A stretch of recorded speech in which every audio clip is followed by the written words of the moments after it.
Farrah Fawcett was the most famous woman in the world, but after one night on Johnny Carson's stage, she was effectively dead to the king of late night. What really happened during that interview wasn't just a career blunder. It was a betrayal Carson refused to forgive for decades. And the reason why? It's darker than you think. To understand how the ultimate Hollywood sex symbol ended up on the absolute blacklist of the most powerful man in television, we have to travel back to the mid-1970s. In 1976, Farrah Fawcett was an absolute cultural earthquake. Before she was even a household name, she was already a dominant force in commercials, representing brands like Wella Balsam shampoo and Noxzema shaving cream. But it was a single, candid photograph that changed the course of pop culture history. A poster of Farrah in a simple, one-piece red swimsuit, sporting a brilliant, effortless smile and a cascading mane of golden, feathered hair. That image did not just sell. It became a global phenomenon, moving over 12 million copies and pinning itself to the walls of nearly every bedroom in America. It was the best-selling poster of all time, and it transformed Farrah from a working actress into a global icon before she had even landed a major television role. When she was cast in ABC's hit series Charlie's Angels as Jill Munro, the show immediately capitalized on the era's hunger for action, glamour, and what the media termed jiggle TV. Alongside her co-stars Kate Jackson and Jaclyn Smith, Farrah became a household name overnight. The show was an absolute ratings juggernaut, capturing the national consciousness and turning its three leads into the ultimate symbols of primetime television dominance. But almost as quickly as she climbed to the peak of the mountain, Farrah decided to do something that shocked the network, the producers, and the late-night gatekeepers. She walked away. After just one season on Charlie's Angels, Farrah announced she was leaving the show to pursue serious feature films. To the Hollywood establishment, this was not just an ambitious move, it was an act of supreme arrogance. The network executives at ABC were absolutely furious. They had invested millions of dollars in her image, and they were not about to let their golden goose fly away without a fight.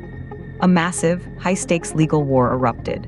The producers sued Farrah for a staggering $7 million for breach of contract. The litigation was so intense and so petty that a bizarre clause was eventually written into a settlement.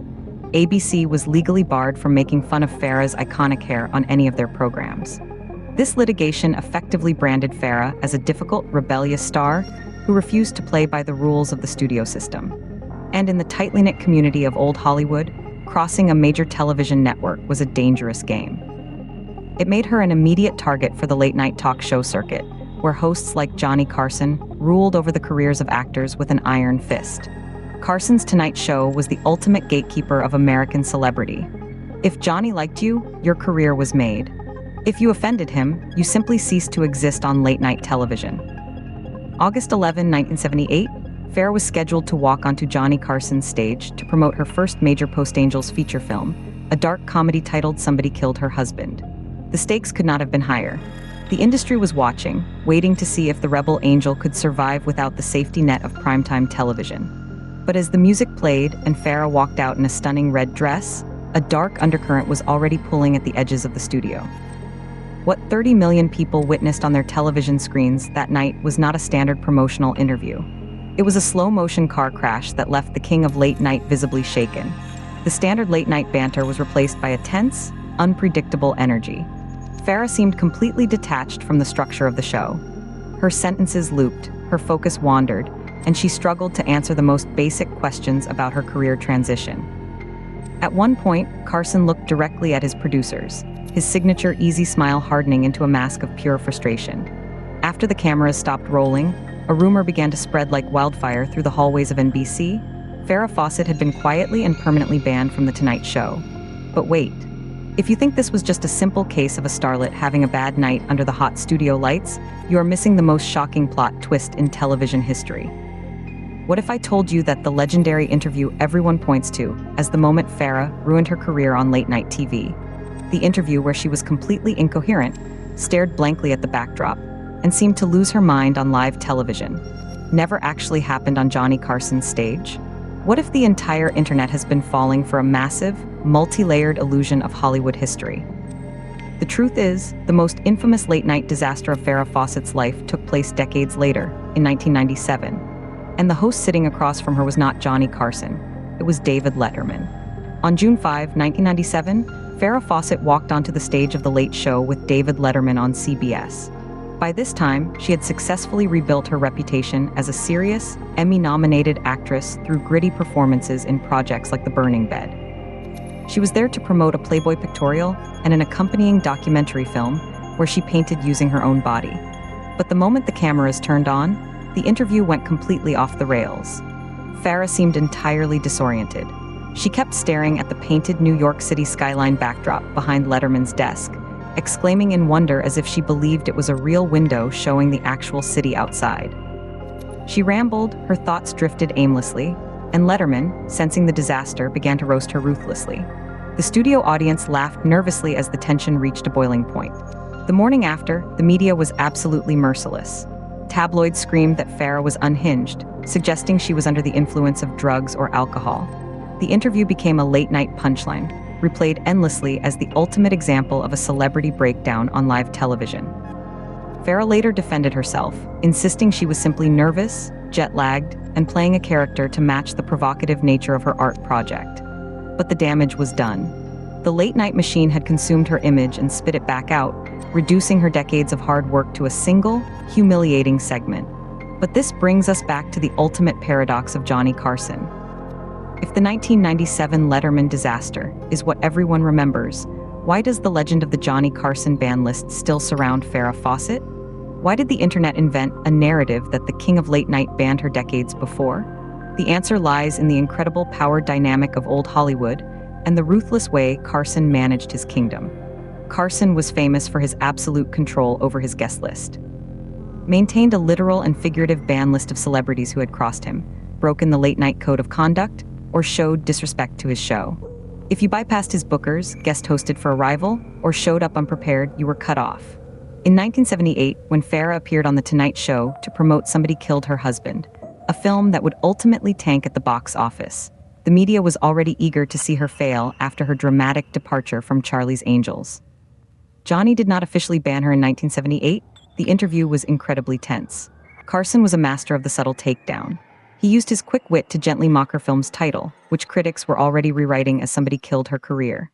To a public hungry for celebrity drama, this tense interaction looked exactly like a banishment. However, the reality of their relationship is far more complex and far more fascinating than the viral myths suggest. Carson did not ban Farrah Fawcett. In fact, he became one of the few powerful figures in Hollywood who ultimately recognized her true talent. In 1984, Farrah took a massive gamble by starring in NBC's television movie, The Burning Bed. She played Francine Hughes, a battered housewife who, after years of horrific domestic abuse, sets fire to the bed of her sleeping husband. It was a raw, brutal, and completely unglamorous role that terrified network executives, who openly wondered who would want to see the world's most famous swimsuit model in such a dark, painful story. It took nearly 3 years of fighting the studio system to get the movie made. When it finally aired, it was a massive triumph, becoming NBC's highest-rated made-for-TV movie of all time and sparking a national conversation about domestic violence. Shortly before the premiere, Farrah returned to Johnny Carson's stage. The tension from 1978 had vanished. Instead of mocking her, Carson sat behind his desk and gave her a glowing, deeply respectful tribute. He referred to her performance in the film as remarkable, helping to validate her transition from a pin-up girl to a powerhouse actress. She would return to his show again in 1987 to promote her work on Poor Little Rich Girl, proving that the king of late night held no permanent grudge against her. So, why does the myth of the Carson ban persist?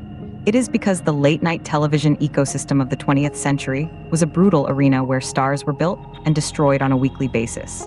Carson's show was a high-stakes ecosystem where guest management was an art form. Consider other famous cases on his legendary ban list. Actors like Charles Grodin were banned for years simply because Grodin played a hostile, confrontational character during an interview that Carson felt went too far. The iconic Joan Rivers, who had been Carson's permanent guest host and close friend, was banned for life the moment she accepted her own late-night talk show on the rival Fox network without calling Carson first to tell him. Even major stars like Frank Sinatra and Wayne Newton found themselves in tense standoffs with the late-night king. This culture of absolute authority created an environment where any awkward interaction or career misstep was viewed as a potential lifetime banishment. When the internet age arrived, content creators began blending these historical truths with Farrah's 1997 Letterman disaster, creating a viral, fabricated scandal that matched the public's appetite for vintage celebrity tragedy. The true story of Farrah Fawcett is not one of a dumb blonde band by a powerful television host. It is the story of a brilliant, determined artist who spent her entire life fighting to be seen as something more than a poster on a wall. She fought ABC, she fought the Hollywood studio system, and she fought the relentless mockery of the late-night television machine. From Corpus Christi, Texas, to the brightest stages in America, Farrah Fawcett pushed back against the limits placed on her by an industry that valued her looks over her talent. In her final years, she faced her battle with cancer with the same defiance and raw honesty, filming her own decline in a groundbreaking documentary so that others might understand the reality of the disease. She proved that she was a survivor, a pioneer, and an actress of immense depth. The next time you see a clip of a late-night interview gone wrong, remember that behind the laughter, the awkward silences, and the rumors of banishment, there is a complex human being fighting for control of their own identity in a world that constantly demands more. If you want to discover the shocking truth behind more of Hollywood's most legendary late-night bands and the secret feuds that shook the industry, click on the video on your screen right now. We dive deep into the real ledger of Johnny Carson's private files and reveal the names he crossed out forever.